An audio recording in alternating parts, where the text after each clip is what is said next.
Ah, tá gravando? Beleza. Deixa eu só ajeitar aqui a manga. Me permitindo. Tô.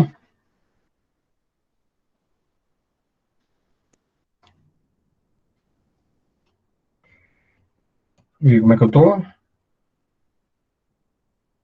Como é que tá aqui o meu enquadramento? O enquadramento tá joia. Agora deixa aqui eu alternar para poder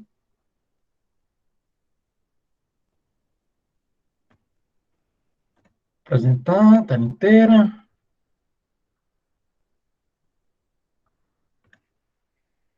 Compartilhar, ok.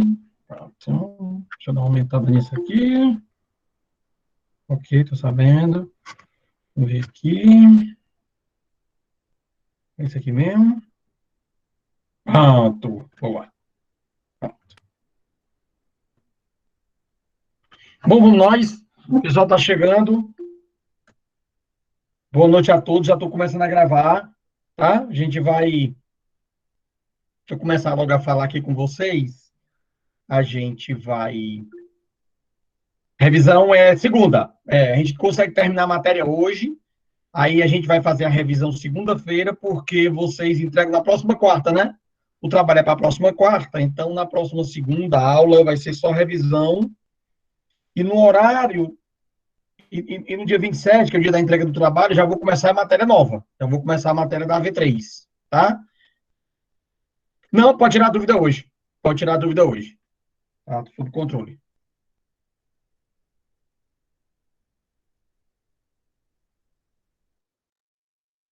Ou, Ei, professor. não, Oi, vamos. boa noite. Oi, pode falar, minha filha.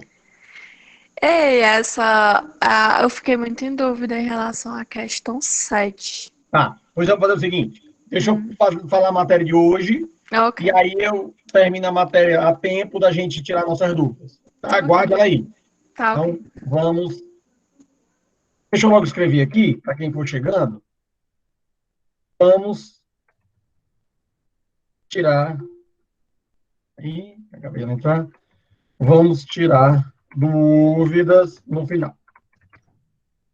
Aí, próxima segunda, revisão. E na próxima quarta, entrega do trabalho, né? Você tem até meia-noite para entregar. E próxima quarta, matéria da AV3, tá? Matéria da AV3. Então, vamos terminar aqui a matéria que falta, porque eu não vou cobrar tudo de ato para a AV2, né? O nosso trabalho de AV2, que é a nossa a avaliação de AV2, eu não estou cobrando tudo de ato administrativo, estou cobrando só uma parte de ato administrativo, né? A maior parte de ato administrativo é a questão da convalidação e do controle. E convalidação e controle está sem som. Pronto. Eu acho que eu desliguei e liguei meu microfone, eu acho que era isso. Então, a maior parte, uma parte considerável da teoria do ato administrativo é a anulação, a teoria da invalidação, a convalidação e o controle. Eu acho que o som está ok.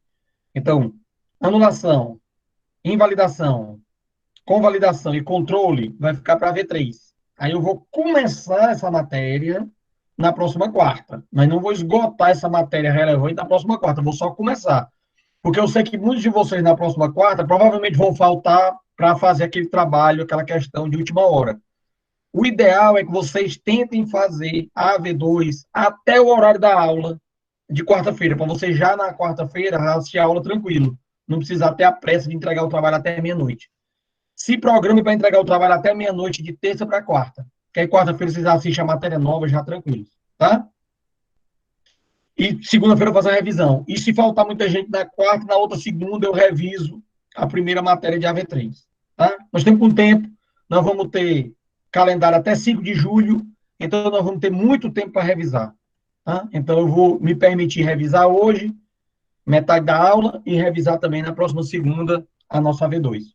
Então hoje só falta um ponto, eu terminar essa primeira parte de ato administrativo, que é a parte de ato administrativo que vai cair na AV2.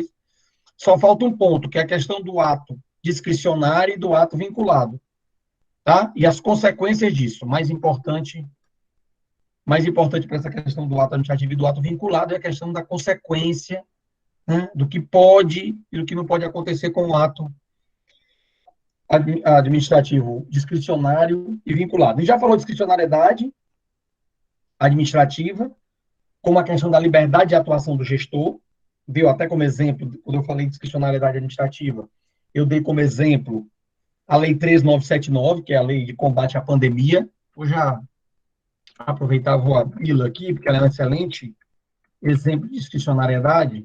Ela é tão discricionária que está causando essa confusão toda entre presidente, governadores e prefeitos, né?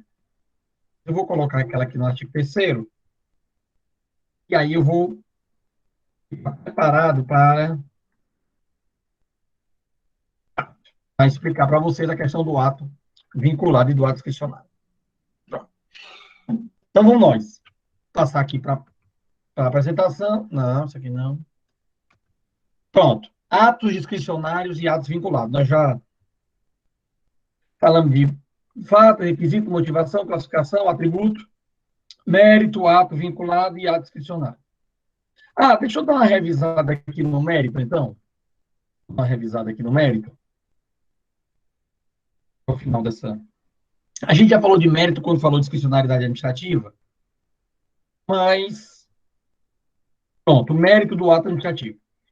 O mérito do ato administrativo, aqui eu estou na nota de aula 18, tá? Finalzinho da nota de aula 18. O mérito do ato administrativo é o poder que a lei dá ao administrador para que ele tenha certa liberdade de ação diante das situações concretas, diante dos fatos concretos. Mérito administrativo ou liberdade de ação é a possibilidade de escolher a oportunidade e a conveniência. A oportunidade é quando e a conveniência se praticar um determinado ato. Então, o mérito administrativo, que é uma característica dos atos discricionários, o mérito administrativo é o poder conferido pela lei ao administrador. Para quê? Para que ele decida sobre a oportunidade e a conveniência de sua prática, do ato. Deixa eu ver mais alguém entrou aqui. Entrou. Vão avisando aí quando entrar alguém, eu não vejo. Tá bom? Então, oi, vai cantar. Na prova, acho que na questão 5, peraí, deixa eu abrir aqui para ver. Acho que é na questão 5 que o senhor pergunta a respeito para a gente falar do conceito sobre as fundações, né? E só que o senhor fala conceitos e quais os outros dois que o senhor pede para a gente falar? Eu não lembro. Pois é, enfim. Na lei, conceito, regime jurídico e outra coisa que eu esqueci, mas eu sei que tem regime jurídico. Pronto. E objeto de atuação. Pronto. No caso, eu acho que é no objeto de atuação, se eu não me engano, um desses três não tem uma definição específica para as fundações particulares, né? Isso. Eu falaria só da pública, nesse caso. Vamos fazer a revisão no final da aula. Pronto, tá jóia então. Show. Professor, só um adendo. Na questão, o senhor fala de fundações públicas de direito público, é bem mais específico. Bom, beleza, ainda bem que você me lembrou. Porque na fundação pública de direito privado ia complicar bastante. Isso. Ia complicar bastante, porque elas não têm um regime certo. Isso, mas, exatamente. Por isso que eu fiquei um pouco na... Não, a gente volta, a gente fala dela das 7. Alguém já tinha me falado que estava dando dúvida numa questão no começo da aula, acho que foi a 7 também, não foi? A 7 eu também estou com dúvida na 10. Eu acho que foi a Gabriela que estava falando que estava com dúvida na 7. Eu falei com o senhor no privado também. Estava com dúvida na 7, né? É, essa mesmo. Não, então pronto. Vai dar certo. Vamos lá falar dela. Mas não vamos perder o foco aqui no mérito do ato administrativo, não. Então, no finalzinho da nota de aula 18, eu estou falando de mérito administrativo, que é a liberdade que tem o gestor para que ele decida a oportunidade e a conveniência da prática de um ato. O mérito administrativo, ele é ligado aos atos vinculados, ou seja, aos atos que permitem liberdade de atuação do gestor. Nem todo ato permite liberdade de atuação do gestor. Nem todo ato cabe mérito administrativo. Alguns atos, eles precisam estar definidos, o processo completo de prática do ato precisa estar definido em lei. O processo completo de prática do ato já está definido em lei. Então, por exemplo, a nomeação em um concurso, ela está definida pela Constituição, pelos editais. Eu nomeio o primeiro colocado, depois o segundo, depois o terceiro. Não há liberdade de escolha. Mas a liberdade de escolher as matérias da prova. Tá? A liberdade de escolher um órgão público pode escolher quais são as matérias da prova. Mas uma vez que tem um resultado, ele não tem mais liberdade de escolha. Chamar o primeiro, depois o segundo, depois o terceiro. Tá? Então, tem determinadas situações, quando é para resguardar direitos fundamentais, a lei não dá liberdade de atuação. A não ser que a liberdade de atuação seja a única maneira de resguardar os direitos fundamentais. Mas se o gestor tiver a possibilidade de usar a liberdade para atingir direitos fundamentais, a lei já diz como ele tem que fazer. Então, no concurso, a lei já diz, a Constituição já diz, que proíbe a preterição. Então, a própria legislação já diz, no concurso, sai o resultado, você nomeia o primeiro, depois o segundo, depois o terceiro. Se eu lhe der liberdade nisso, você viola os direitos fundamentais. E é um direito adquirido da pessoa ser nomeada primeiro, se ela passou em primeiro lugar. Tá? Mas o que é melhor para a administração? Cobrar que matérias? Aí é liberdade, aí é mérito. Tá? Aí é mérito administrativo. Então, o mérito administrativo é isso. É a possibilidade de escolher o objeto e o motivo. Acho que alguém tinha entrado aqui. Pronto. Então, o mérito administrativo é isso, é a possibilidade de escolher o objeto e o motivo de um determinado ato, quando a lei permite. Então, a lei é que vai dar liberdade ou não ao gestor de atuar, dependendo de como a lei é redigida, né? A lei pode já dizer qual é o procedimento a ser adotado, e a lei pode dizer que será adotada, entre outras medidas, essa e aquela, segundo a escolha do gestor, tá? Então, a lei pode permitir o mérito administrativo, que é a oportunidade de conveniência, ou o gestor simplesmente é obrigado a seguir a lei. Por exemplo, na licença saúde, a licença saúde já diz, chegou com o atestado médico, tira licença. Você não pode, o gestor, está aqui o médico me deu um atestado de 4 dias. Vamos negociar, tire só 2. Não posso fazer isso. Que aí não tem mérito administrativo. Tem mérito administrativo quando o servidor pede férias. Eu queria tirar férias em julho. Digo, não, vamos negociar aqui, que em julho já tem muita gente, vou dar prioridade a quem tem filho. Aí é mérito administrativo, as férias. Mas a licença maternidade também, a licença saúde, não tem questão de mérito administrativo, não tem liberdade de escolha do gestor, tá? Então, finalmente, a discricionariedade, aqui essa definição é uma definição minha, a partir do exame de vários autores, durante muito tempo, cheguei nessa definição que eu acho que engloba todas as questões da discricionariedade. E agora eu não estou estudando discricionariedade como poder, estou estudando discricionariedade como um tipo de ato, tá bom? Tem o poder discricionário, que é a possibilidade de escolha, mas agora eu vou adaptar esse poder à prática dos atos administrativos. Então, a discricionariedade é a liberdade dada a agentes do Estado para garantir fruições ao cidadão, exercício de política pública ou prestação de serviço público. Então, a discricionariedade é dada ao gestor para ele escolher, por exemplo, qual é o melhor tipo de transporte público, qual é o transporte público que ele vai investir. Se o metrô, se o ônibus, se a faixa exclusiva para ônibus, se o ônibus junto com todo mundo, se a duplicação de rua só para transporte coletivo, se ele vai fazer um transporte expresso ou com terminais ou com paradas, tá? Se ele vai investir em bicicleta, se ele vai investir em patinete elétrico, tá? Então, exercer uma política pública, exercer um serviço público tem liberdade, tá? O serviço de saneamento, como é que vai ser esse saneamento, se público, se privado, se vai priorizar bairro pobre, se vai priorizar os bairros distantes, se vai priorizar os bairros que não têm atendimento de saúde, se vai priorizar os bairros onde teve maior disseminação da endemia, tá? Então, essa questão de formular política pública e prestar serviço público está dentro da discricionariedade. Então, a discricionariedade é a liberdade dada para garantir uma fruição ao cidadão ou limitar temporariamente o exercício de direitos em nome do interesse coletivo. Eu acho que aqui cabe uma vírgula. Também exige discricionariedade quando eu tenho a possibilidade de limitar direitos em nome do interesse coletivo. Tá? O que nós estamos vivendo agora é objeto de discricionariedade, porque alguns gestores estão limitando direitos em nome do interesse coletivo que eles invocam, que é o quê? O direito à saúde, em primeiro lugar, o direito à vida, no segundo plano. No primeiro plano, direito à saúde, no segundo plano, direito à vida, tá? Porque como tem uma mortalidade relativa, a falta de direito à saúde pode significar a perda do direito à vida. Então, os gestores entenderam que é o interesse coletivo da saúde e eles estão limitando o exercício de direito. Limitando temporariamente, hein? Temporariamente é fundamental. Eu não posso ter uma coisa ad eterno, indefinida. Eu tenho que ter uma situação limitada no tempo para o exercício de direitos, né? No caso, está sendo limitado um dos direitos fundamentais mais relevantes, que é o direito de ir e vir, né? A liberdade de locomoção. Então, quando eu preciso limitar esses direitos em nome do interesse coletivo, que é a quarentena, o lockdown, uma blitz de trânsito, eu também acho com discricionariedade, porque eu não sei exatamente que tipo de limitação eu vou fazer. Se eu já soubesse que tipo de limitação vai acontecer em cada caso, a lei já podia dizer.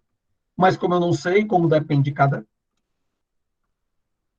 da situação de cada caso concreto, a lei dá um conjunto de instrumentos para o gestor atuar, tá? Sempre lembrando que um Estado de direito significa também que as pessoas podem ter os direitos limitados. Tá? Para eu garantir um Estado de direito, é preciso dar a possibilidade desses direitos serem limitados, porque senão, se todo mundo for usar o seu direito no máximo, o direito de um vai se sobrepor sobre o outro. A gente vai ter o caos e não uma sociedade livre. Né? E quem faz essa limitação na ordem administrativa é o poder de polícia. Quem faz a limitação de direitos do cidadão na ordem administrativa, por uma questão de administração dos interesses da coletividade, é o direito administrativo, é o poder de polícia. Agora, se eu tivesse que limitar as pessoas em nome da soberania ou em nome da segurança nacional, aí não seria o governador, aí teria que ser o presidente da República, por meio de estado de sítio ou de estado de defesa. Então, o estado de sítio e o estado de defesa, ele visa preservar a ordem constitucional. O poder de polícia, ele visa preservar a ordem local, tá bom? A ordem social local. Mas se eu tivesse que preservar o país inteiro, aí eu teria que decretar o estado de defesa e o estado de sítio. No caso de uma guerra, no caso de uma rebelião generalizada no país, no caso de uma endemia que chegasse avassaladora em todas as cidades ao mesmo tempo, no caso de uma invasão extraterrestre, o mundo vai se acabar, o meteoro vai chegar, então eu teria que dar o mesmo tratamento no país todo. E aí esse clima de instabilidade no país inteiro ameaçaria a ordem constitucional e ameaçaria, né, a soberania nacional. Aí teria que ser o presidente do estado de defesa, estado de sítio.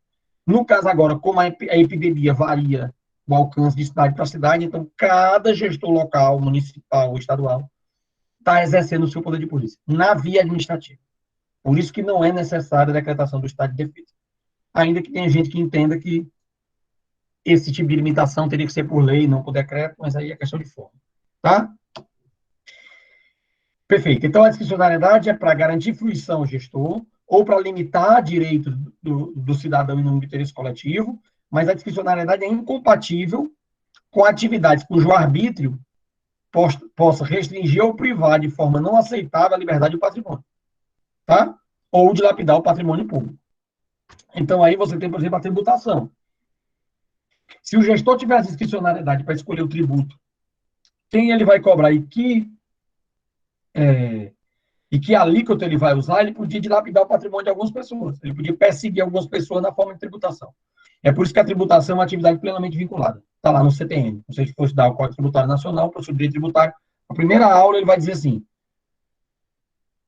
a atividade tributária é uma atividade plenamente vinculada. Aí você vai lembrar, se é vinculado, então não tem discricionariedade administrativa. Então, a tributação ela tem que seguir a mesma regra para todos, senão eu persigo uns e beneficio outros.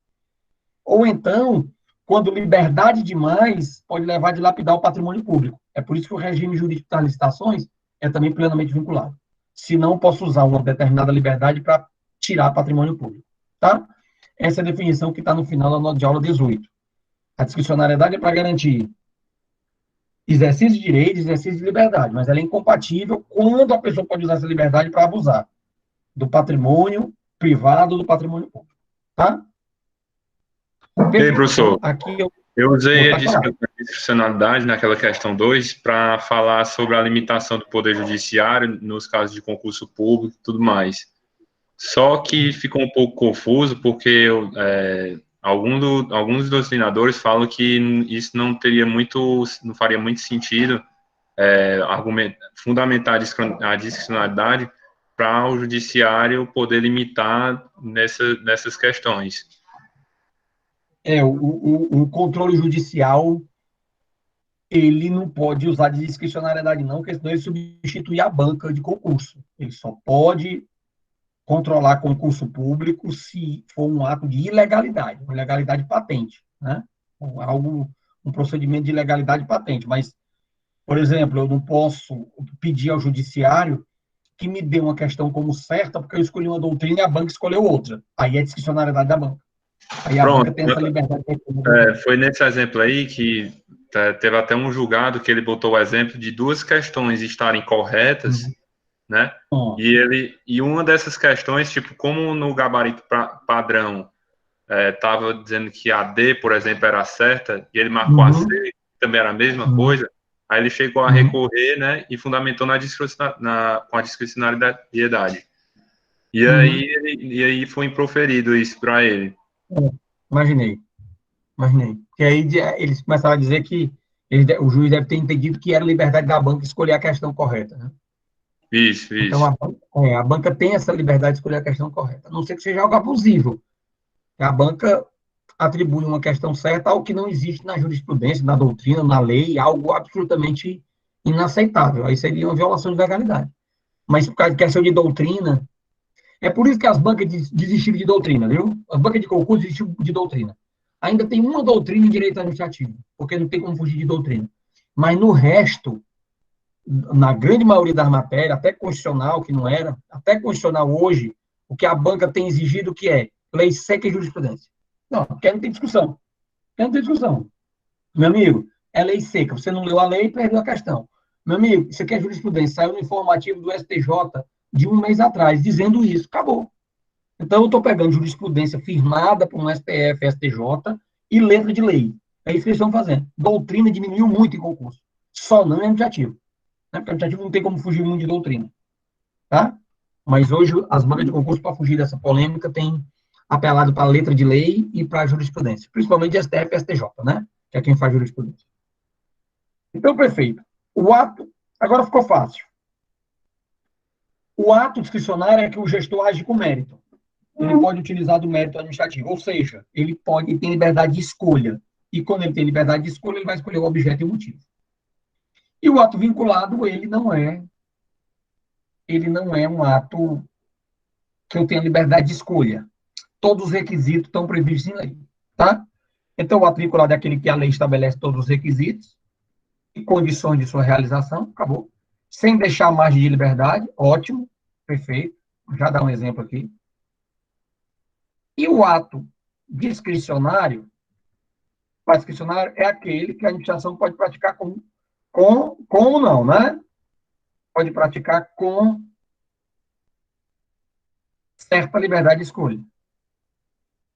O ato discricionário é aquele que a administração pode praticar com certa liberdade de escolha nos termos e limites da lei.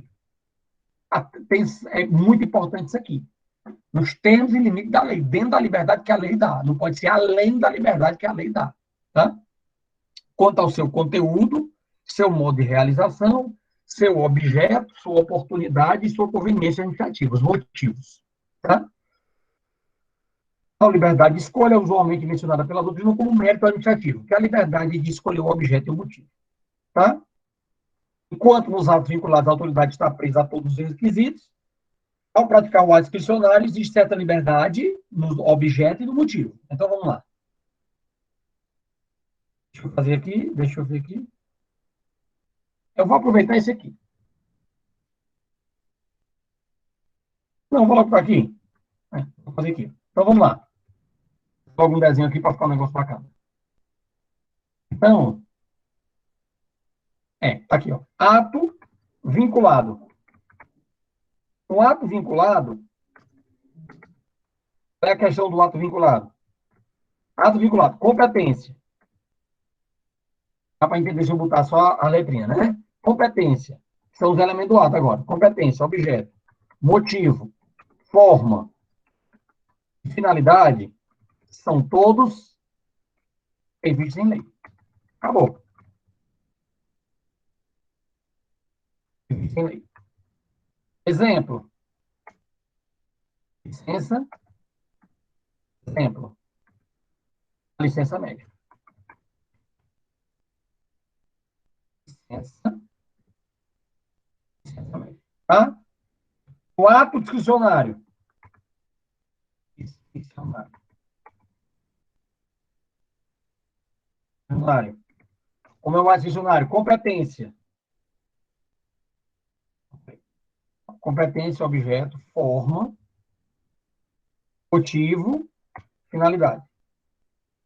O ato discricionário, competência, forma, finalidade, são previstos em lei.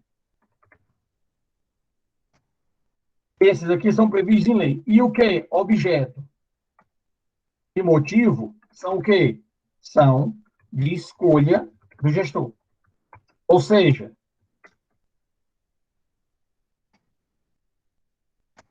ruim aqui a minha situação. Ou seja, compõem o mérito administrativo. Dá um exemplo. Exemplo, concessão de férias. Pronto. Concessão de férias. Vamos nós. Então, no ato vinculado, os elementos, todos eles, competência, objeto, forma e motivo, são previstos em lei. No ato discricionário, competência, forma e finalidade são previstos em lei. Não tem como ter liberdade para esses aqui não, viu? Não existe competência livre, forma totalmente livre e finalidade que não seja de interesse público. Se eu não tiver um agente competente para o ato, isso é arbítrio. Qualquer um pode praticar o ato, isso não existe no direito. Objeto e motivo são da escolha do gestor. Então, vamos aqui. Na licença médica. Competente, chefe de departamento pessoal ou chefe do setor médico. Objeto, licença médica. Forma, uma instrução ou uma portaria. Motivo, saúde. Finalidade, interesse público da saúde do servidor. Na verdade, o motivo é a comorbidade, né? É a doença. Então, uma licença médica competente, chefe de departamento pessoal, objeto, licença, forma, portaria, motivo, doença, finalidade, restabelecimento da saúde do servidor. Pronto. Tudo definido em lei. Tudo. Não tem liberdade. Então, o ato é vinculado. O ato é vinculado ao que a lei estabelece para os seus requisitos. No ato discricionário, por exemplo, concessão de férias, objeto e motivo são livres. Objeto e motivo. Não vou botar concessão de férias, não. Eu vou botar autorização para capacitação. Então, melhor isso aqui. Então, o artigo 87 da Lei 8.112, do Servidor Público Federal, fala que o servidor, depois de 5 anos de efetivo exercício, pode se afastar por até 3 meses para fazer uma licença capacitação. Então, a licença capacitação no órgão, a competência vai ser definida. Vai ser o chefe de pessoal ou o diretor de recursos humanos. Forma vai ser uma portaria. E a finalidade, educação corporativa, educação no âmbito interno, qualificação do servidor. Então, está definido. Agora, o objeto e motivo vai variar. E vai variar de órgão para órgão. Imagine, você passou no concurso do TRE, pede uma licença de capacitação para estudar direito eleitoral. Muito provavelmente vai ser analisada, vai ser deferida. Você quer se capacitar em direito eleitoral e passou no TRE? Ah, perfeito. Agora, se você passou no TRE e vai pedir uma licença para estudar direito ambiental, provavelmente vai ser negada. Porque naquela realidade, naquele órgão, essa capacitação não é tão interessante. Tá? Do mesmo jeito, você passar no TRT, Tribunal Regional do Trabalho, e você pedir uma licitação, e você pedir uma capacitação, se afastar 3 meses para estudar direito eleitoral, provavelmente não vai ser aceito. Porque depende da realidade de cada órgão. Então, o objeto, capacitação, vai ser da escolha do gestor. E o motivo, também da escolha do gestor. Ele entender que aquela capacitação é válida. E aí ele vai lá e autoriza a capacitação. Né? Isso pode ser anulado, então, né, professor? Como é? Pode ser anulado, então, se a pessoa já tiver num curso de capacitação, a autorização dela? Pode, ele pode ser anulado, pode ser revogado, pode. É o exemplo da nossa atividade para a AV3, né? O nosso trabalho extra, nossa AV3, vamos ter um trabalho, vamos fazer um parecer e vamos fazer a AV3. no nosso trabalho tem essa situação. A pessoa foi autorizada a fazer uma capacitação e depois o gestor foi lá e desfez. E a pessoa já tinha comprado o dinheiro das passagens, já tinha gasto o dinheiro com as passagens e com a hospedagem. Então, deu uma confusão grande e nós vamos resolver essa confusão. Agora, no mês de junho, nós vamos resolver essa confusão desse parecer da AV3. Tá? Lembrando que competência é quem pratica o ato, objeto é o que é o ato, forma é o como, motivo é o porquê e finalidade é o para quê. Né? Então, no ato vinculado, todos os requisitos são previstos em lei. E no ato discricionário, alguns dos requisitos são previstos em lei e outros existe uma liberdade de atuação. Existe uma liberdade de atuação porque não tinha como prever todos os casos. Se não tem como prever todos os casos, eu dou liberdade de atuação ao gestor. Tá? Aí, aqui os autores vão falar sobre quando é que ocorre a discricionariedade, qual é a razão de existir a discricionariedade, quando a lei expressamente dá à administração liberdade para atuar, ou quando a lei utiliza conceitos jurídicos indeterminados. Tá? Então, pode existir discricionariedade quando a lei fala expressamente que o gestor tem liberdade, ou quando a lei diz que o gestor decidirá algo que é indeterminado. Então, se a lei disser que o gestor decidirá os casos de violação à moralidade, isso é discricionário. Ah, não, mas a lei não está conduzindo para que o gestor defina o que é moralidade, mas cada gestor vai fazer o seu exame do que é moralidade, do que é violação da moralidade administrativa. Observado alguns parâmetros, né? O nepotismo viola a moralidade, o desvio de dinheiro viola a moralidade, mas ele vai poder colocar outras situações nessa escolha. Quando a lei fala em interesse público, isso é discricionário. Interesse público é algo discricionário. Quando a lei usa, no caso A aqui, por exemplo, quando a lei, como é que a lei dá liberdade de atuação ao gestor? Quando diz, o gestor praticará, dentre outras medidas, estas medidas. Então, quando ele fala que o gestor vai praticar, dentre outras, estas medidas, essa é uma disposição, essa lei vai dar a possibilidade de cometer atos discricionários, tá? Então, quando eu tiver uma lista não exaustiva, quando eu tiver uma lista exemplificativa, eu estou dando discricionariedade ao gestor, tá bom? Agora, quando a lista for exaustiva, quando a lista disser assim, só será deferido ou só será permitida as situações nesses casos, aí o gestor ficou vinculado àqueles casos, tá bom? Mas, às vezes, a lista diz assim, poderá o gestor adotar, dentre outras, as seguintes medidas, discricionariedade, tá bom? Normalmente, eu tenho lista exaustiva quando é restrição de direito.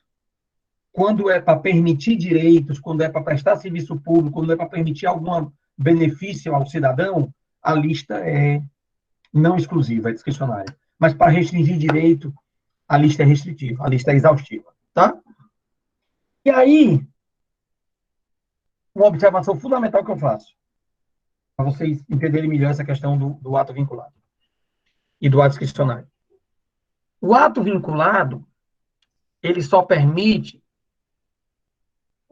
ser aquele agente competente naquele objeto, naquela forma, naquele motivo, naquela finalidade.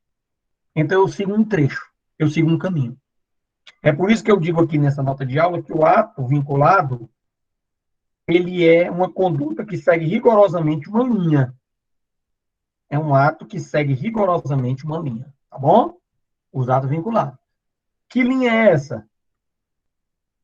É a linha formada por desse agente competente, só pode ser esse objeto, só pode ser essa forma, só pode ser essa finalidade, só pode ser esse motivo. Tá? A esse agente competente cabe esse objeto, dessa forma, com essa finalidade, com esse motivo e para essa finalidade. É uma linha, eu sigo uma linha. Já o ato discricionário, não. O ato discricionário é um quadro. O ato discricionário é um quadro. Aqui, nós fazemos depois. Tá bom? O ato discricionário é um ato quadro, ele não é um ato linha. Então, deixa eu fazer aqui um outro desenho. Ato vinculado. Ato vinculado. A um determinado agente competente, só é possível, esse agente competente só pode praticar esse objeto, dessa forma, com essa, por esse motivo, com uma finalidade já definida em lei. Pronto. O ato vinculado, ele já diz qual é o agente competente, o objeto, a forma, o motivo e a finalidade. No ato discricionário,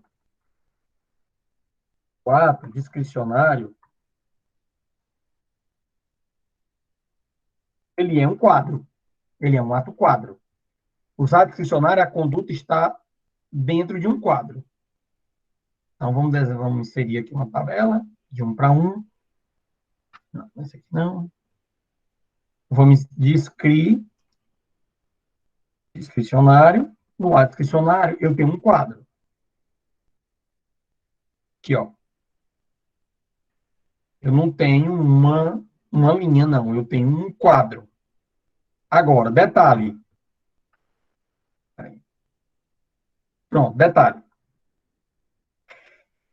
Vocês estão vendo que tem uma moldura, né? Vocês estão vendo que esse quadro aqui, todo quadro tem uma moldura. Quem é que forma a moldura do ato discricionário? A moldura. A moldura do ato discricionário, que já é definida em lei, é formada pelo agente competente, pela forma e pela finalidade. Tá? A moldura, que é fixa, que é definido, o agente competente, a forma e a finalidade. Então, no ato, por exemplo, de conceder as férias ou a licença capacitação, eu sei que é o chefe de pessoal, no meio de uma portaria, pela finalidade doença, no caso da licença saúde, ou educação, no caso da licença capacitação. Eu não posso conceder uma licença capacitação com a finalidade de dar férias. Não posso. Aí é um abuso de poder, né? Esse ato está nulo. Eu não posso dar licença capacitação por decreto. E eu não posso, sem ser agente competente, dar licença capacitação a um servidor. Então, competência, forma e finalidade forma a moldura do ato. Agora, dentro desse quadro, desse ato quadro, dentro, está escolhido aqui, está o quê?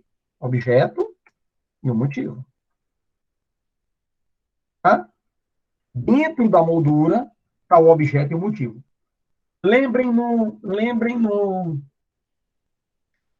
Vamos relembrar aqui o que eu falei para vocês de licença capacitação. A licença capacitação, ela é a licença ou autorização para capacitação, ela é um ato discricionário. O agente competente tem que estar definido. A forma tem que estar definida, a finalidade tem que estar definida, mas o objeto e o motivo não. Tá? E ela tem um prazo máximo de 90 dias. Esses 90 dias compõem a moldura. Então, se eu, por acaso, defiro a alguém a possibilidade de fazer curso de inglês, está dentro da moldura. Curso de inglês por 60 dias, está dentro da moldura. Curso de inglês por 90 dias, está dentro da moldura. Curso de italiano por 60 dias, está dentro da moldura. Mas como a lei fala que o prazo máximo é 90 dias, se eu conceder a alguém um curso de inglês por 120 dias, esse ato está fora da moldura. Esse ato está aqui do lado de fora da moldura. Então, esse ato é nulo. Tá bom? Então, eu não posso sair da moldura, que é definida pela competência, pela forma, pela finalidade e pelos requisitos legais. Mas dentro, o objeto e o motivo, eu pinto esse quadro do jeito que eu quiser. O objeto e o motivo eu preencho segundo o melhor interesse público. Ah, professor, mas na verdade, espera aí. Professor, o fulano de tal recebeu uma autorização de capacitação por 60 dias, foi fazer inglês fora. Não participou do curso. Não participou, chegou sem diploma, sem nada, passou 60 dias de férias. Isso aí viola o ato discricionário? Claro que viola. Porque a liberdade de atuação era para permitir a capacitação do servidor. Então, se o servidor não fez isso, ele vai ser punido. Ah, mas o gestor sabia, o gestor quis foi dar férias. Então, o gestor exerceu sua competência de forma ilegal. Então, ele vai ser punido por causa disso. Eu posso controlar o ato discricionário. Eu posso verificar os requisitos de legalidade do ato discricionário. Ele não está livre de escolha, não. Os atos que os gestores estão praticando agora, nessa quarentena, nesse lockdown, apesar de ser ato discricionário, eu posso analisar a competência, eu posso analisar a forma, eu posso analisar a finalidade. Eles não podem utilizar a liberdade da Lei 13.979, que é a lei do combate à pandemia, para prejudicar um adversário político, para prender a população em casa sem motivo, tem que haver um justificativo, né? Então, eles são vinculados a esse objeto e esse motivo que eles colocam para a prática do ato, tá bom? Então, o ato vinculado, ele é todo ele previsto em lei, e se eu violo os requisitos previstos em lei, esse ato é ilegal. no ato discricionário, se eu violar competência, forma e finalidade, eu estou violando a lei. Então, o ato discricionário pode ser anulado, mas ele só pode ser anulado se ele violar competência, forma e finalidade. Agora, o ato discricionário, eu posso praticar um objeto, eu posso escolher um objeto e um motivo que não satisfaz o interesse público. Aí ele não vai ser anulado, ele vai ser revogado, a gente chama, tá? Mas isso aí eu vou deixar para falar na revisão. Então, o ato vinculado, ele ele sofre um controle de legalidade apenas, porque todos os requisitos dele têm que estar de acordo com a lei. E o ato discricionário, ele sofre um controle de legalidade e de mérito. Professor, eu posso controlar o mérito do gestor, o senhor não acabou de dizer que as bancas de concurso eu não posso pedir anulação de uma prova porque a banca escolheu uma doutrina e outra? Beleza. Você não pode dizer qual é a escolha da banca, mas se essa escolha da banca for abusiva, ela pode ser controlada. Ou se a escolha da banca foi para beneficiar um candidato e não outro, ela pode ser controlada. O que eu não posso é controlar a escolha da banca no melhor doutrinador. Se ela acha que o melhor doutrinador é A e não B, se ela acha que o melhor doutrinador é Zé de Santos Carvalho Filho e não Maria Zanella de Pietro, é a liberdade dela. Mas ela não pode, por exemplo, usar a liberdade dela para colocar um gabarito para beneficiar um candidato e prejudicar outros. Aí eu posso fazer o controle, tá? Então, o ato discricionário, eu posso fazer controle de legalidade e de mérito. Professor, aqui no caso do lockdown, se não for o governador que assinou o decreto, aí é problema de competência. Problema de competência tem que estar sempre em lei, aí vai ser nulo. Professor, e se ele tiver escolhido uma medida, ele escolheu uma medida, um objeto, né? Ele escolheu uma determinada medida, que não ajuda o combate à pandemia. A gente estava até falando, discutindo em um dos grupos, que uma pessoa no Mato Grosso descumpriu o isolamento e o juiz mandou ela usar a tornozeleira. A tornozeleira não impede que ela saia de casa. Né? A tornozeleira pode até ter um controle de localização dela, ela vai lá, mas ela não impede que ela saia de casa. Então, essa é uma medida que não é eficiente para não propagação. Se eu determino uma medida que seja eficiente para propagação, beleza.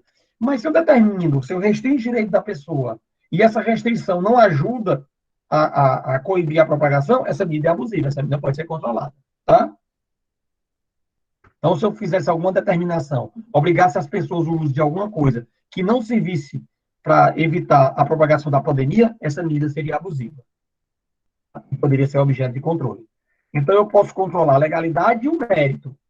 Mas o mérito, eu só vou controlar o mérito apenas em caso de violar o interesse público.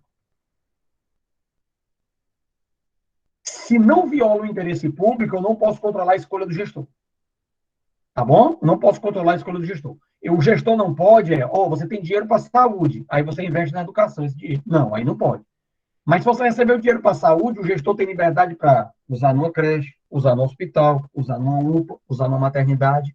É isso que eu quero que vocês entendam, tá bom? Ele tem um objeto e um motivo, desde que seja para alcançar ele tem um objeto e um motivo livre, o ato discricionário, desde que seja para alcançar o interesse público. Então, aqui eu estou repetindo, né, aquele conceito.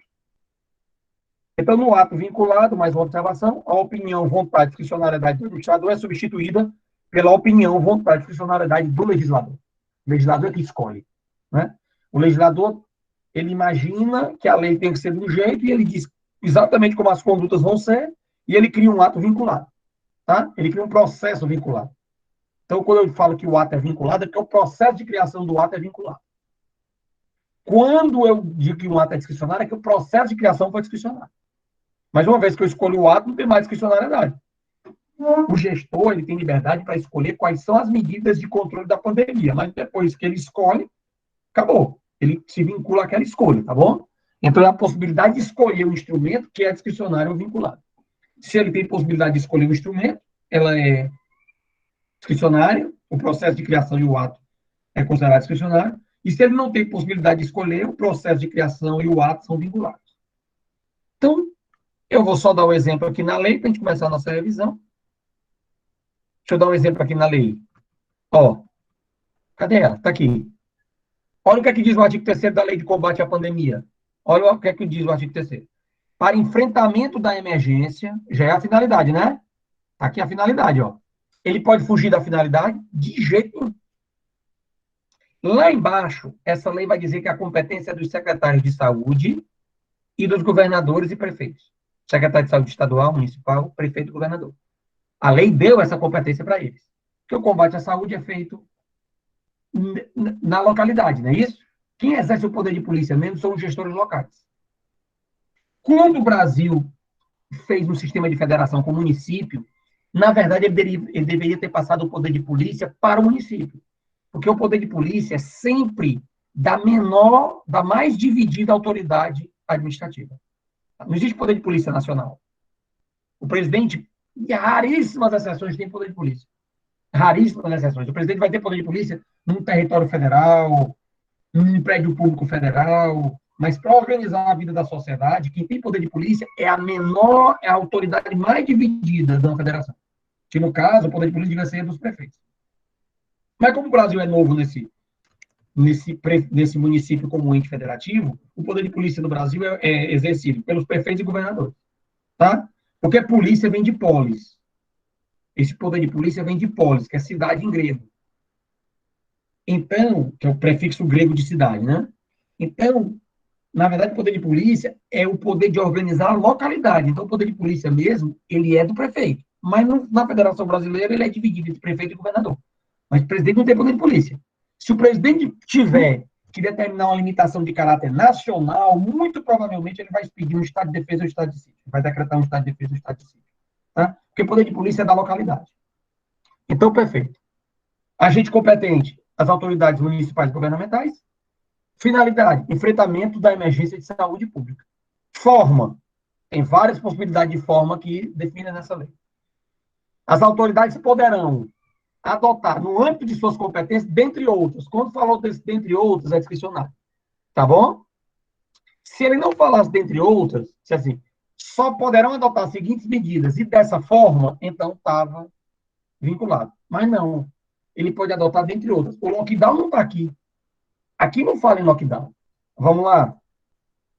Eles podem adotar o quê? Isolamento e quarentena. O isolamento é pessoal. Vamos para a quarentena. Muita gente confunde quarentena com lockdown.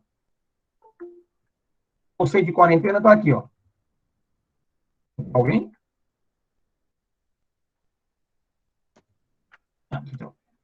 O conceito de quarentena está aqui. Restrição de atividade. Fechar o comércio é quarentena. Separação de pessoas suspeitas de contaminação das pessoas que não estejam doentes. Então, eu posso fazer uma quarentena no hospital, num bairro, num prédio que esteja com contaminados já certo. Mas quarentena não é para separar sadio de sadio. O lockdown faz isso. O lockdown ele isola sadio ou não detectado doente do resto da população. Quando a gente está dentro de casa, a gente está sendo separado. E quando a gente está de lockdown preso dentro de casa, ninguém sabe se está doente ou não. Então, se eu estiver bem aqui, se eu não estiver contaminado, eu poderia estar na rua que não ia, teoricamente, não ter problema nenhum. O problema é que chega num nível de contaminação que eu, na rua, mesmo bom, eu posso trazer o vírus para casa ou levar para outra pessoa. Tá? Esse vírus ele tem duas peculiaridades. Ele tem um tempo de incubação onde você parece que está bem, mas transmite, e ele tem um tempo para aparecer o sintoma muito alto. Então, ele tem essas peculiaridades. Então, ele acabou forçando os gestores a colocar o sadio como culpado também. O sadio é um potencial culpado, porque ele pode estar sadio aqui, mas pode estar doente. Tá? Então, se você for ver o conceito de quarentena, o lockdown não está aí, não. O lockdown, eu estou isolando pessoas sadias do restante das pessoas teoricamente sadias. Então, eu estou isolando pessoas teoricamente sadias de pessoas teoricamente sadias, que é uma privação séria de liberdade. Tá certo? Então, o lockdown não está previsto aqui, mas está previsto dentre outras medidas. Né?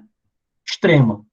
Medida extrema. Os governadores têm evitado usar. São Paulo está com 4 mil mortes, né? São Paulo está com 4 mil mortes. Só São Paulo. Ceará vai para 2 mil, Rio, 3 mil. São Paulo está querendo evitar lockdown. Ele sabe que é uma medida extrema de restrição de direitos. Tá? Mas muito provavelmente São Paulo e Rio vão para o lockdown. Tá? E lá a coisa está descontrolada. Beleza. Então, quando tem aqui, dentre outras, as seguintes medidas, a gente sabe que está falando de discricionariedade. Perfeito. Esse é um exemplo excelente de processo de criação de ato discricionário. É a Lei 13.979. Bora. Me digam as dúvidas. Vão me dizendo. Pode abrir o microfone. Ei, professor. Irmão. Pronto, eu fui ver na prova agora, tem uma questão sobre os atos discricionários, né? E eu até tenho a primeira aqui, eu perguntei para o senhor se os atos podiam ser anulados, e o senhor já respondeu que poderia ser revogado. Mas na C e na D, o senhor pergunta se pode ser anulado por conta de vícios, né? A questão é, existe alguma especificação, né? tipo... Essa é a 8. Essa é a 8. Essa é a 9. É a 9. Essa é a 9. Essa é a 9. A 9. A 9. Tá. A 9, Isso. ela fala se eu posso anular ou revogar a discricionária. Isso. Só que o senhor não... Só que eu acho que... Isso. Só que o senhor não especifica, acho que nessa aula de hoje, pelo menos, acho que o senhor não especificou se tinha que haver, para ser anulado ou revogado, especificamente vício, né, no sujeito, na forma, em algum tipo de característica dela. Não. Ou seja, minha pergunta é... Alô? Não, veja só. Calma. O vício é nos elementos. O vício é nos elementos. Então, se eu estou desrespeitando competência, forma e finalidade, eu estou desrespeitando a lei. No ato discricionário.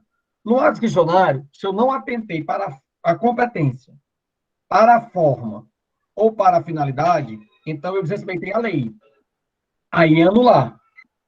Agora, se eu escolhi mal o objeto ou motivo, então eu usei mal minha liberdade. Eu usei mal meu mérito. Então aí é revogar. É isso. Revogar é quando eu estou fazendo o controle do mérito. E anular é quando eu estou fazendo o controle da lei. Tá? Sei, sim. Viu? Ou seja, em qualquer das hipóteses, o ato discricionário pode ser anulado e revogado, né? Só tem que saber qual dos elementos especificamente ele vai ser. Então, esse é o segredo do sucesso. Esse é o segredo da questão. Qual elemento chama anulação e qual dos elementos chama revogação. É isso. Exatamente. Ok.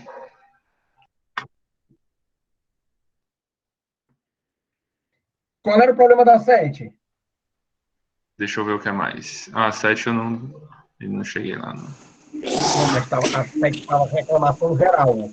A 7 geral. A 7 é porque ela ficou complicada na interpretação, na verdade. Aquele texto, ele embaraçou a cabeça da gente, assim, um pouquinho. O texto da aula de aula. Isso. O texto, porque... não o texto da nota de aula, é o texto da questão mesmo. O texto da questão. Isso. Teve um textozinho base pra gente...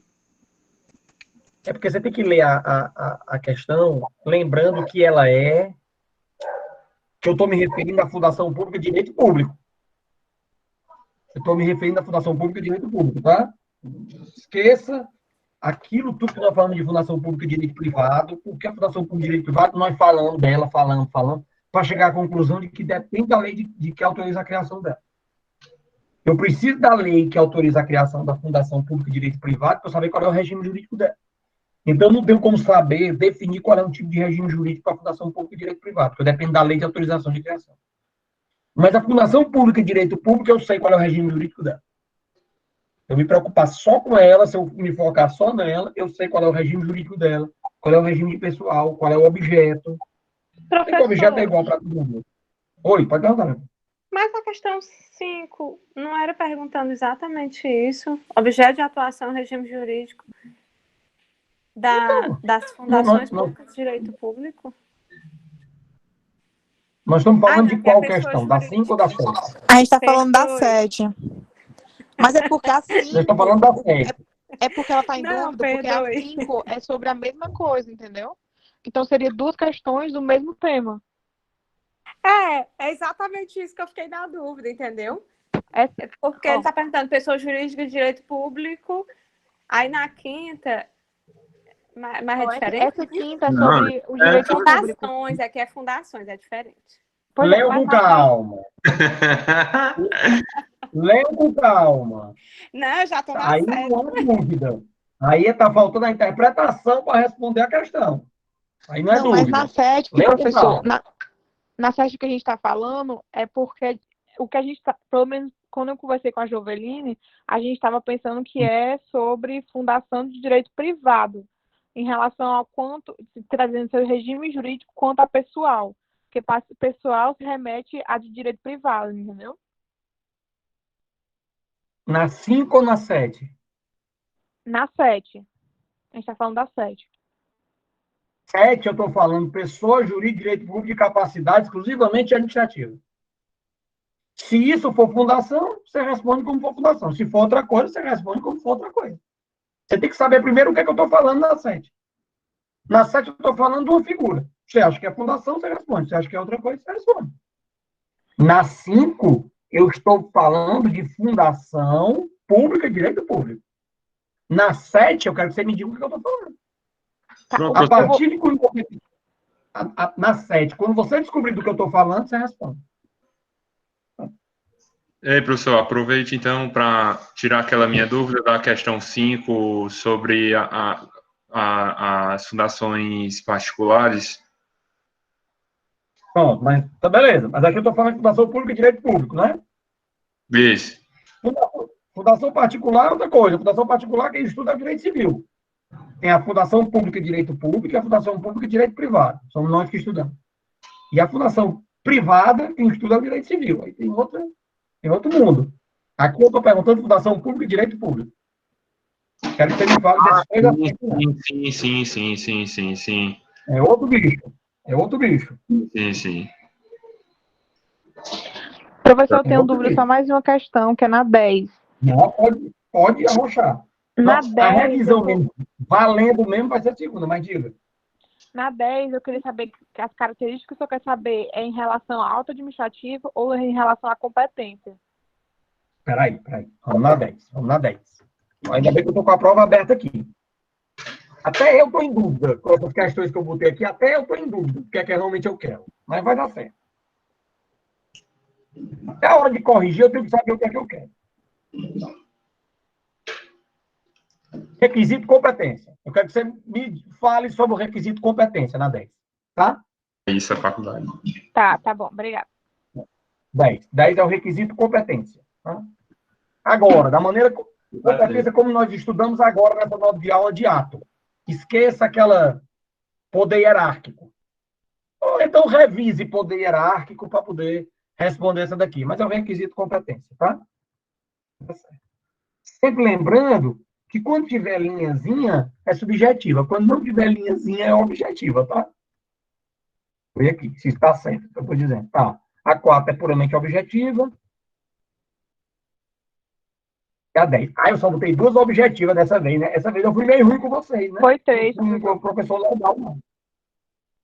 Com Essa aqui tá mais certeza, trabalhosa do que a professor. V1. Ainda mais Essa que aqui nos tá mais aqui trabalhosa do que a V1. tem 4 Vai dar certo. respostas. A V3 quero só ver, viu? Eu demorei um dia todinho para fazer. Não, a V3. V3, vamos Vale fazer não, viu? junto. Uma questão, tem 3, 4 itens aí, professor. Na verdade, essa prova de 10 questões aí, na verdade, tem umas 40 questões, mais ou menos. Mas vai dar certo. Você vai responder uma por dia. Oi, meu filho, pode falar. Eu já fiz a prova, até já enviei. Eu não sabia que tinha essa questão do professor falar, porque senão eu não teria enviado logo, né? E aí, como eu já fiz e já enviei, o senhor só poderia me tirar a dúvida da 10, porque o que eu tenho escrito da questão de competência é diferente do...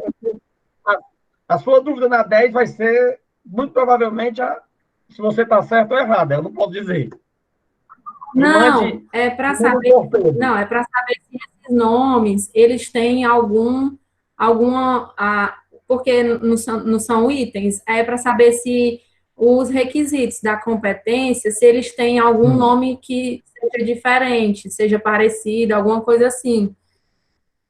Entendeu a minha dúvida? Possível. Tipo um sinônimo. Possível, entendi, isso. é possível. Oi? Entendi, é possível. Ok. É possível. Também, mas você já entregou, você já deve ter acertado. Fique tranquilo. Vou dar uma olhadinha mais tarde. Você acertou já, viu? Dá uma olhadinha. Obrigada. Quem já mandou, tire dúvida pro torpedo, tá? Quem está em dúvida mesmo que não entregou ainda, aí pode fazer a pergunta geral. Tá? Porque quando vocês mandam que pergunta a dúvida, vocês querem saber a resposta, vocês querem saber o gabarito. Aí não dá. E tome chuva. Professor, aquele Oi, trabalho que minha a filha. gente fez em sala, o ponto vai ficar para V2? AV3. Fica para Certo, V3. certo. Eu vou tentar recuperar ele para V2. Eu vou tentar recuperar ele para V2. Deixa eu ver aqui. Porque a V3 já tem um trabalho para V3. Aí fica com 2 pontos para V3, aí não vai dar certo. Mas, pois é, eu não sei, eu realmente, eu vou tentar recuperar. Existe uma possibilidade de eu ter um arquivo com aquelas notas, porque eu tinha corrigido e deixei os trabalhos no meu trabalho. E eu não tenho como voltar ao meu trabalho, tá tudo trancado lá, tá sem. Ei, professor. Só caso emergencial. Ei, professor. Hum. Tem nas fundações públicas, existem alguns casos que eu posso ter fins lucrativos nela, né? Na fundação pública, não, na fundação pública você pode ter superávit, mas fim lucrativo não. Fim lucrativo não. Você pode até no final do ano ter sobra de dinheiro, mas não é o seu objetivo. Seu objetivo é prestar o serviço social. É gastar o orçamento mesmo, tá? Não é essa a finalidade, não. Beleza. Meu Deus do céu, deixa eu ver aqui. Capaz de estar nesse mapa de notas bem aqui, ó. Vou procurar mais tarde. Procurar mais tarde. Se eu não tenho essa anotado quem fez esse trabalho da AV2, tá? Por isso que é bom deixar esse trabalho tudo no Info Online. Que aí, mas a partir de agora eu vou fazer todos os trabalhos no Info Online, que eu já tinha esse levantamento. Estão me dizendo? Por mim era só isso Tudo mesmo, sob professor. controle. Vão fazendo, vão resolvendo com calma, vai tendo dúvida, vai juntando a dúvida. Segunda-feira é a revisão geral, tá? Segunda-feira eu faço a revisão geral, eu faço uma por uma a revisão, se for o caso. Tá? Fiquem tranquilos, vai dar tudo certo. Beleza, gente. Até se cuidem, fiquem em casa, vai dar tudo certo. Valeu. Valeu. Vamos dar aqui o boa noite, até segunda. Vocês estão ficando meio malucos mesmo, eu tô achando. Mas vai dar certo, vai dar certo. Me lembrem segunda-feira. Professor, conseguiu recuperar as notas do trabalho para lançar o ponto? Não. Isso, vai endoidar até o final de semana, mas segunda-feira vai chegar aqui sem dúvida. Boa noite, gente. Vai dar certo. É segunda. Aqui a gravação, interrompi a gravação.